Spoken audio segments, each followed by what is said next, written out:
Hello, ladies and gentlemen, my name is Putty, and welcome back for another edition of Mid-Atlantic Wrestling, the best damn territorial wrestling on the planet. Today, we are once again here in the Charlotte Garden. We are here for the March 2021 show, Super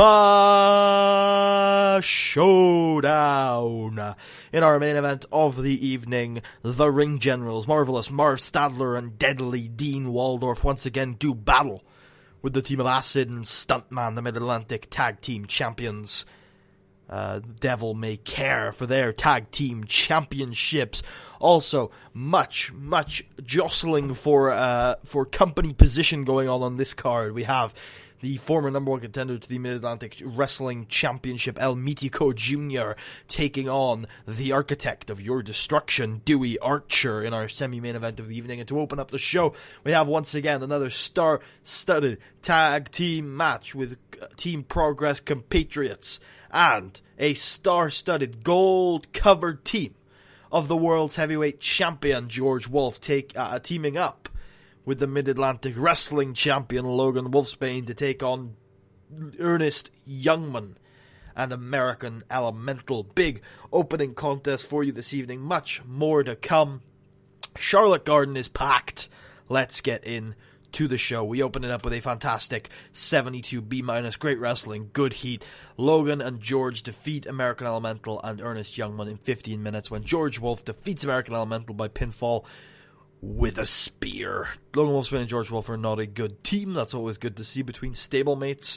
But a great performance here. You know, we have the brawly style of George Wolf trying to work down American Elemental, trying to disrupt the flow of Ernest Youngman. But you should know by now that you can't disrupt the flow of Ernest Youngman. You can't disrupt the throw of American Elemental. I said throw again. I should just stop saying flow. You can't disrupt the game plan of someone like American Elemental and Ernest Youngman. They fight back with their technical wrestling prowess, trying to wrestle loops around the world's heavyweight champion, but the world's heavyweight champion, he's got those technical basics of his own.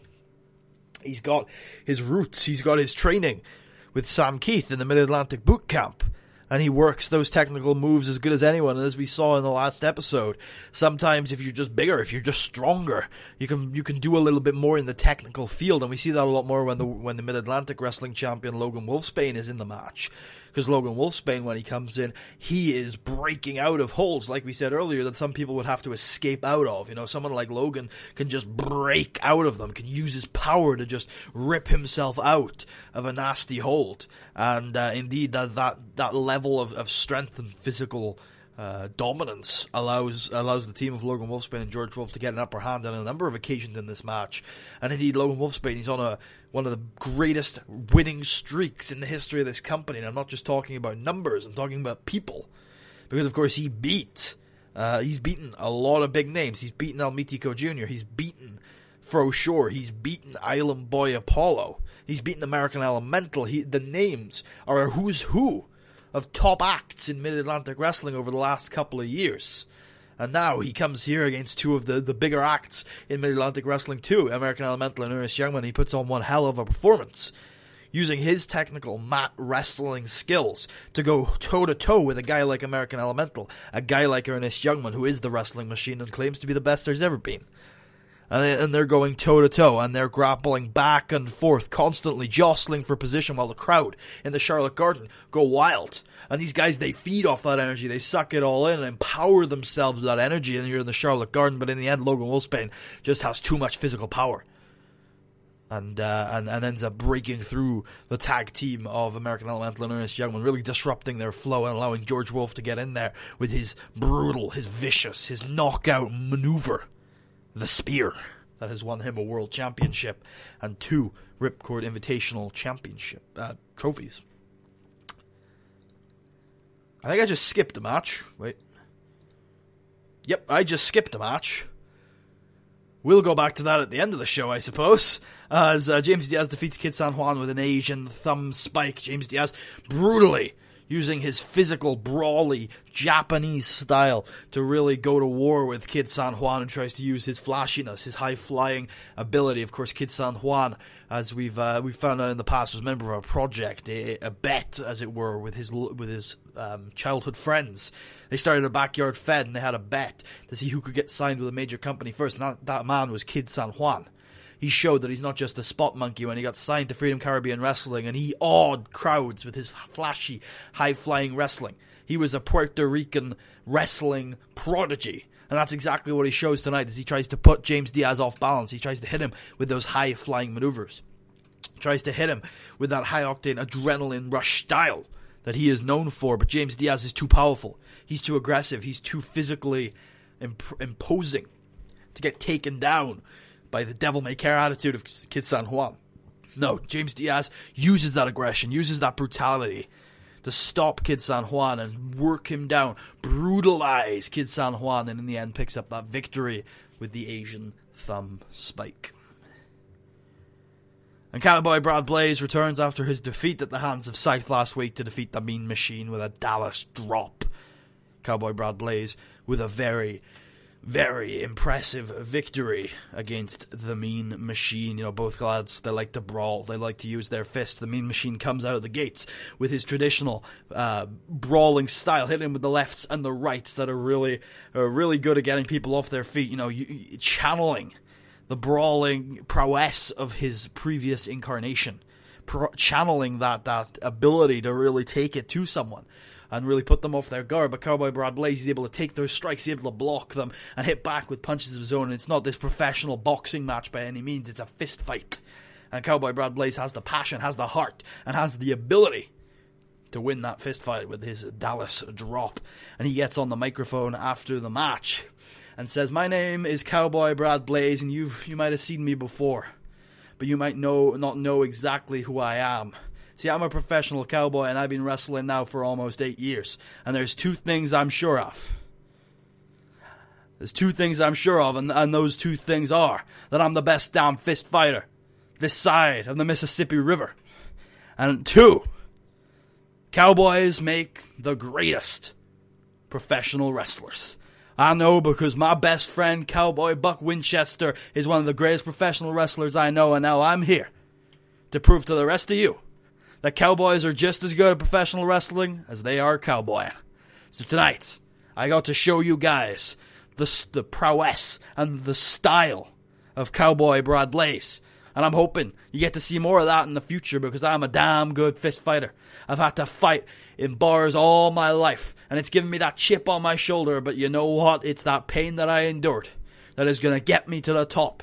And you can be damn sure that I'm not going to stop until I'm at the top.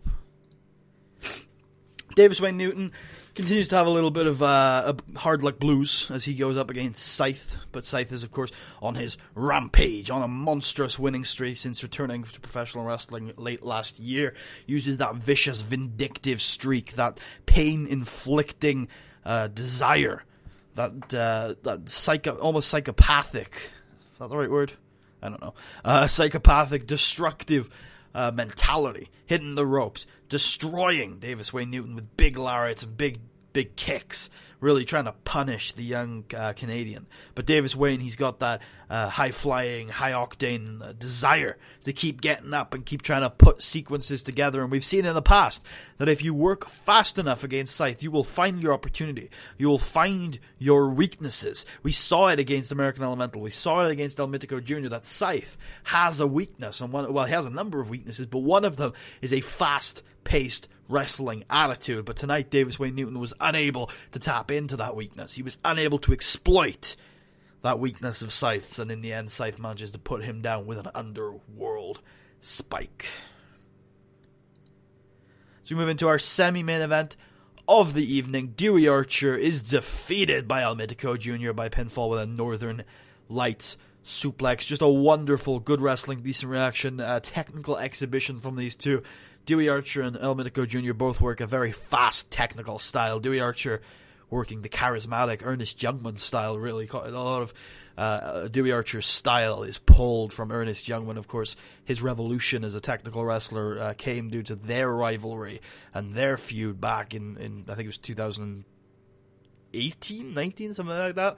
And he's evolved, kind of taking a lot of bits from his arch rival Ernest Youngman. You know, he sometimes throws that wink to the crowd, throws that smile to the crowd, knows that he needs to feed off the energy. You know, for Ernest, a lot of the time it's cheers.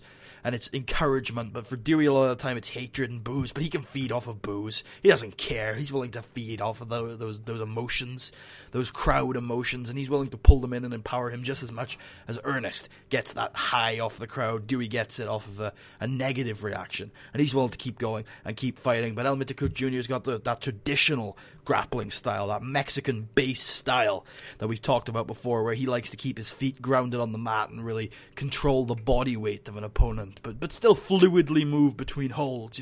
I think Dewie Archer's got that mix of escapist grappling with a limb targeting, whereas El Mitico Jr. is way more about controlling the opponent's body. It's not about perhaps targeting a limb, but it's about reducing the amount of damage that your opponent can really do to you.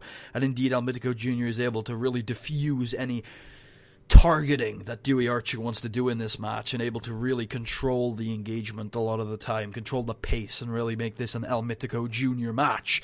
And in the end, that dominance, that style oppression of El Mitico Jr.